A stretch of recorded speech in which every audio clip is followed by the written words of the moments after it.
The last week of 2020 is bringing areas of Colorado snowy conditions. Coming up, hear from our reporter Kasha Carriage, who's out in the thick of it as we show you what your drive will look like if you have to head out this morning. Good morning and thank you for joining us. I'm Jenna Middaugh. Rebecca Hager has the morning off. We do want to start right now, since there is snow on the ground in Colorado Springs, with some closures. Now, since schools are on break, we obviously don't have any school delays or closures to report, but some military installations are pushing their start times back. The Pueblo Chemical Depot is running 2 hours late. Fort Carson has a delayed report time of 9 a.m. Peterson, Schriever, and Cheyenne Mountain also have delayed reporting this morning. And we do want to check in with meteorologist Lucy Bergman because we are under that 11 breaking weather alert. And not only is there snow on the ground, Lucy, but there is fog out there in some spots. I know my drive-in was pretty scary this morning. Yeah, and Jenna, that fog is only becoming more widespread. Thank you, Lucy. And we do want to tell you a little bit more about that on-time traffic alert Lucy was talking about. Right now, Colorado Springs police are investigating a rollover. This happened late last night near 19th and King, just north of Old Colorado City. Police are asking people to stay away from this area while they investigate.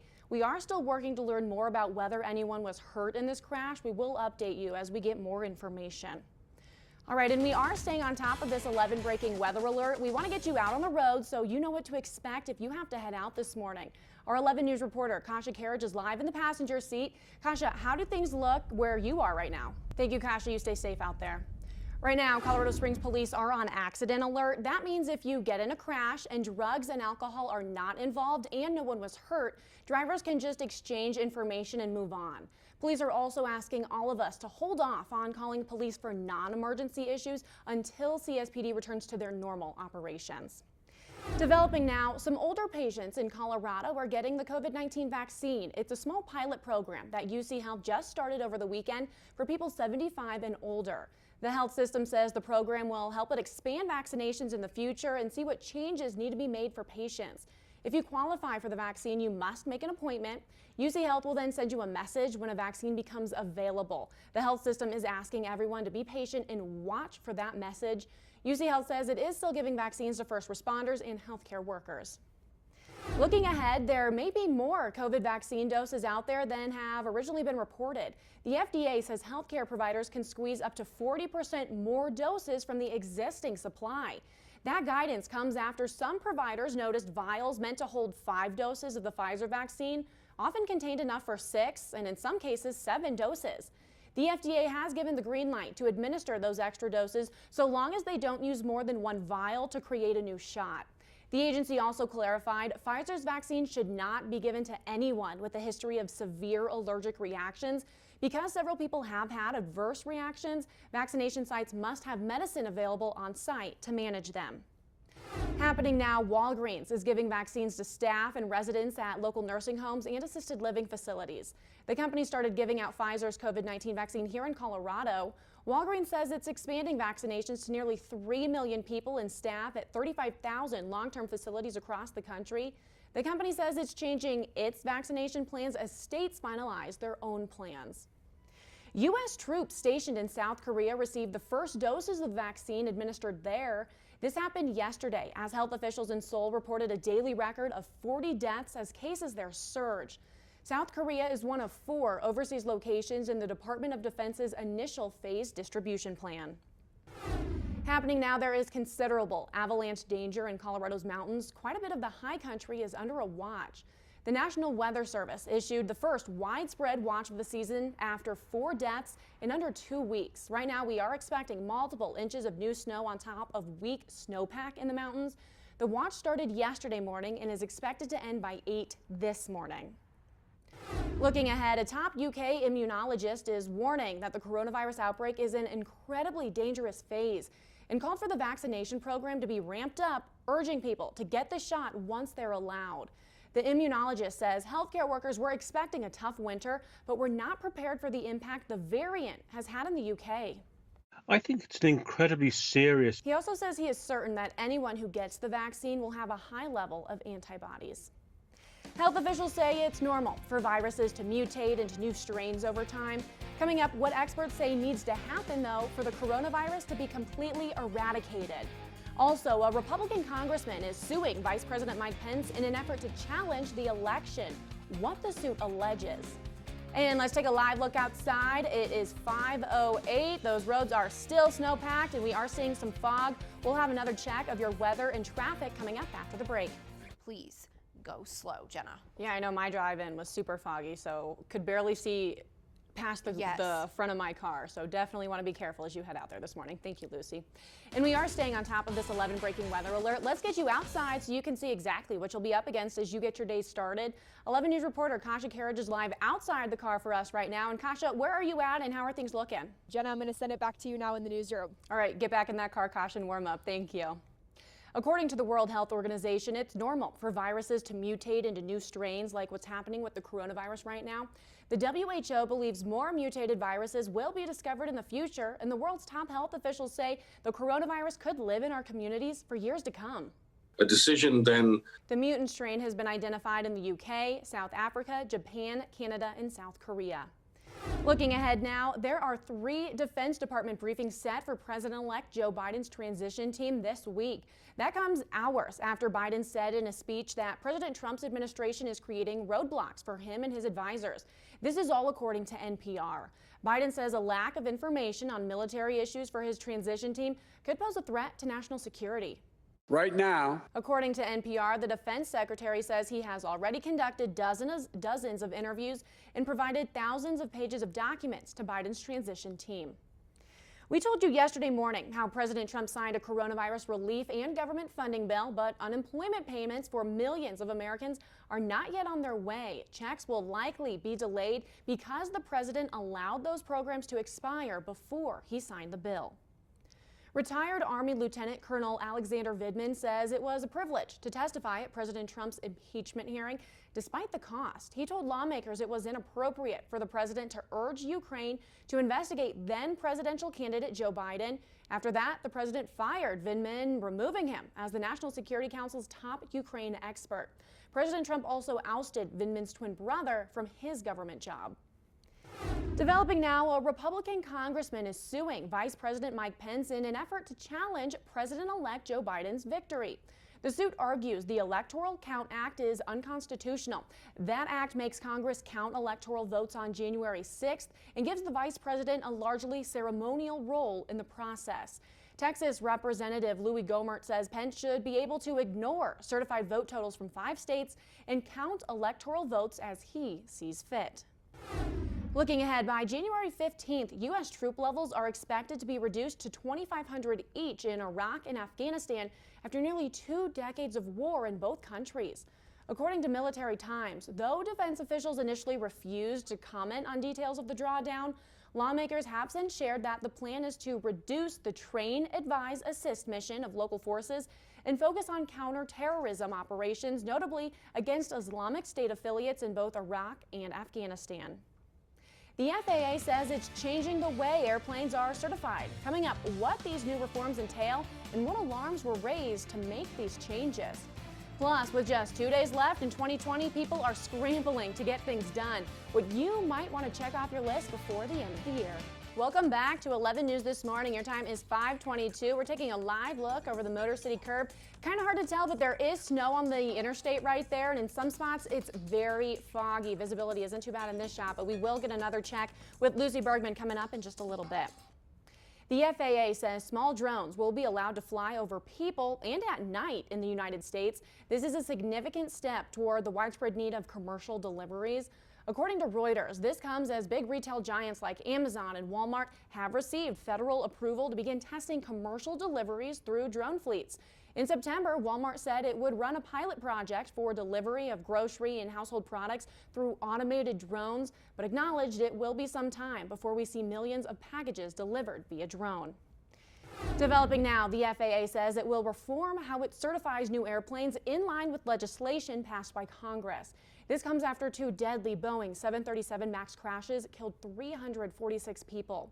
The reforms include requiring disclosure of critical safety information and provide new whistleblower protections. According to Reuters, an FAA survey released in August found some safety employees reported facing strong external pressure and raised alarms the agency does not always prioritize air safety. Today is known as TikTok Day, and it's not because of the popular social media app you might know about. With just 2 days left in 2020, today is the day to get everything you need to done before the year is over. That includes things like donating to charity for tax purposes and using all the funds in your flexible savings account. And I don't know about you, Lucy, but hopefully you got everything you need to do done by the end of the year. Yeah, and it's a good thing that you can do a lot of those things virtually. Well, the last week of 2020 is bringing areas of Colorado snowy conditions. We've been telling you about it all morning. In the next half hour, we will take you around the city again to show you what your drive will look like if you have to head out this morning. Welcome back to 11 News This Morning. Your time is coming up on 5:30. I'm Jenna Middaugh. Rebecca Hager has the morning off. She chose a good morning to take off because if you've looked outside right now, you know that there is snow on the ground in Colorado Springs. And since schools are on break, we obviously don't have any school delays or closures to report, but there are some military installations that are pushing their start times back. The Pueblo Chemical Depot is running 2 hours late. Fort Carson has a delayed report time of 9 a.m. Peterson, Schriever, and Cheyenne Mountain also have delayed reporting. And we do want to check in right away with meteorologist Lucy Bergman because we're under that 11 breaking weather alert. Like I said, there's snow on the ground. There's also fog out there, and that can make for some dangerous driving conditions. Absolutely, Jenna. Thank you, Lucy. And we do want to talk a little bit more about that on-time traffic alert Lucy was just talking about. Right now, Colorado Springs police are investigating a rollover. This happened late last night near 19th and King, just north of Old Colorado City. Police are asking people to stay away from that area while they investigate. And we are still working to learn more about whether anyone was hurt in this crash. We will update you as we get any new information. And we're staying on top of this 11 breaking weather alert. We want to get you out on the road so you know what to expect if you have to head out this morning. 11 News reporter Kasha Carriage is back in the passenger seat. Kasha, how do things look where you are? It's looking kind of foggy. Thank you, Kasha, and you stay safe out there with Kelsey. We are also staying on top of the latest airport delays. If you have a flight to catch this morning or maybe you're picking someone up. So far, things appear to be mostly on time at the Colorado Springs Airport. There are just 2 delays. You can see 2 United delays for departures. And what you're looking at right now is a live feed from the airport's website. So if you are picking someone up or if you have a flight, you can check this online. And we also checked in at DIA. That airport is reporting about a 15-minute delay for both arrivals and departures. And this is also a good time to remind you to download our 11 breaking weather app. It is different than our news app. You can stay up to date with what's happening in your neighborhood as the storm hits.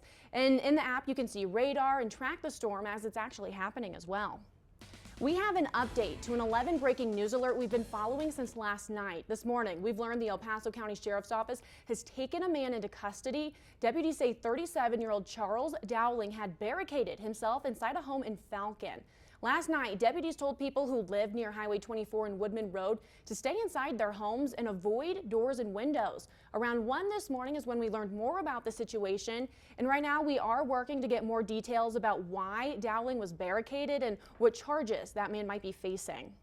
We have another breaking news alert this morning about a different standoff situation. This one happened in Colorado Springs. Officers were called out yesterday evening to a home near Mallard Drive in Shelton on reports of a stabbing involving a machete. Colorado Springs police say the victim's left hand was almost severed. The suspect then barricaded himself inside an apartment with 3 other people. Officers asked that man to come out. When he didn't, they got a search warrant for the apartment. Officers eventually broke down the door and everyone did come out. 22-year-old Lucas Marlowe was arrested. He's now facing assault charges. Looking ahead, we're just days away from the end of the holiday season, and right now, COVID-19 cases, the incidence rate, and hospitalizations are all trending down in El Paso County. It's too early to find out exactly how holiday gatherings will impact that data, but health officials say the downward trend after Thanksgiving is promising. It has. The health department says if you did spend the holidays with family and you want to get tested, it's best to wait 6 to 8 days. Health experts say it is still possible for the virus to show up 14 days after exposure, so they recommend you quarantine if you did gather with others over Christmas. The Senate meets today, and when it does, lawmakers are expected to take up 2 big measures. Yesterday, the House passed a bill that would increase the amount of stimulus checks to $2,000. Right now, most Americans are expected to get $600 sometime in the coming week. That's after President Trump signed the COVID relief bill into law Sunday. But House lawmakers also voted to override his veto of the critical defense bill. That's the first time this has happened in his presidency. The president opposes that bill for a number of reasons, including a provision that shields internet companies from liability for content posted to their platforms by third parties. Well, we are staying on top of that 11 breaking weather alert this morning. Coming up right after the break, Lucy will be back in to bring you the latest on the snowy conditions outside. Plus, how many people have been moving to and from Colorado and how that stacks up against other states. And let's leave you with a live look outside in Monument. Man, the visibility from this camera just keeps getting worse and worse. Lucy will have another check of that fog as well as your weather conditions coming up after the break. Happening today, Vice President-elect Kamala Harris and future second gentleman Douglas Emhoff will receive their COVID-19 vaccine. A transition team official says Harris's vaccination will happen live from Washington. Harris's vaccination comes exactly 1 week after President-elect Joe Biden received his. The CDC says about 2.1 million COVID-19 vaccine doses have been administered in the U.S. and more than 11 million doses have been distributed. Developing now, Russian law enforcement has threatened to jail opposition politician Alexei Navalny if he does not show up for a court hearing this morning. The authorities say legal terms in a years-old case requires Navalny to attend in person in Moscow. Navalny is currently in Germany after receiving treatment following his poisoning that happened in August. The Russian Federal Penitentiary Service said in a statement that by staying in Germany, Navalny is violating the terms of his suspended sentence. Thousands of Coloradans are without power this morning because of damage to a utility system. Coming up, what some officials say was the cause. And if you see breaking news, we want you to let us know about it. Call our newsroom anytime. The number is 578-0000. I'll continue to keep my eye on that drive. Jenna? We know you will. Thank you, Lucy. And we are continuing our coverage of the snow here in Colorado Springs. Our reporter Kasha Carriage is in the passenger seat. She's been out around the city for us this morning. She tells me right now she's going north on Powers, and it is dark out there. I mean, you can barely see what's on the road, but we know from what she's been showing us that, like you've been mentioning all morning, Lucy, the roads are snowpacked, and you can see that fog in this shot. Yeah, and Powers is one of the worst locations that we're seeing this fog this morning. Yeah, I know when I was driving in, it was pretty slushy as well, and it kind of catches your tires and makes you, skid in some spots. So you definitely want to give yourself extra time this morning, and we'll continue to track it as your 11 breaking weather leader. Thank you, Lucy. This morning, more than 3,000 Coloradans are without heat or water in the city of Aspen. Aspen says vandals caused damage to the utility system. The phrase "Earth First" was written at one of the crime scenes. More than 100 Black Hills Energy technicians are working to restore services to customers. Because of this, officials say customers may smell natural gas during this time. Pitkin County officials are also working to distribute 4,000 heaters to those who lost power. An investigation is underway to figure out who's responsible for the vandalism. New this morning, a massive power outage left millions without electricity in Mexico. According to Reuters, an outage in Mexico's electricity network left 10.3 million users without power for up to 2 hours yesterday. The National Center of Energy Control said the network lost 7,500 megawatts because of an imbalance between load and power generation. The outage affected people in a dozen states as well as the populous Capital District. Right now, police are still looking for a reason why a man bombed an area of Nashville on Christmas Day. Authorities released police body cam video of the explosion. This is a look at the damage left behind. The video shows officers near the blast site just minutes before it detonated. The video does not show the actual explosion, but you can hear the aftermath. Take a listen. Where's your car? Okay, go to your car. That's some pretty compelling sound to hear. 3 people were hurt and dozens of buildings were damaged. One woman says the explosion actually woke her up. The Tennessee Bureau of Investigation identified Anthony Quinn Warner as the Nashville bomber. He died in the explosion. New this morning, the police officer in Columbus, Ohio, who shot and killed an unarmed black man last week has been fired. The decision came down yesterday afternoon, not long after a termination hearing that Adam Coy did not attend. Police had been called out about a suspicious car and found Andre Hill in a garage, who apparently was walking toward police with a cell phone when Coy opened fire. I will tell you, the director of the Department of Public Safety made the call to fire Coy, saying deadly force was not reasonable in this situation and that Coy's actions were a violation of his oath, saying he demonstrated incompetence and a gross neglect of duty. New this morning, it seems Colorado has had a lot of people moving through it. According to our news partners at the Gazette, this year, Colorado had the 4th most people moving to the state and the 9th most people moving out of it. Colorado was one of 7 states that cracked the top 10 of both lists. Washington, California, and New York were at the top. 1 in 5 Americans moved in 2020. Nearly half of them said job loss was a reason. Well, we're going to give you a live look outside as we end this hour of 11 News this morning. Here's a look in downtown Colorado Springs. Still pretty dark out there, so it's hard to tell what all is happening, but the roads are icy and snow-packed this morning, and there is some fog in spots. So we're going to have a full rundown of your weather, your traffic, and your top headlines coming up at the top of the hour. We'll see you then.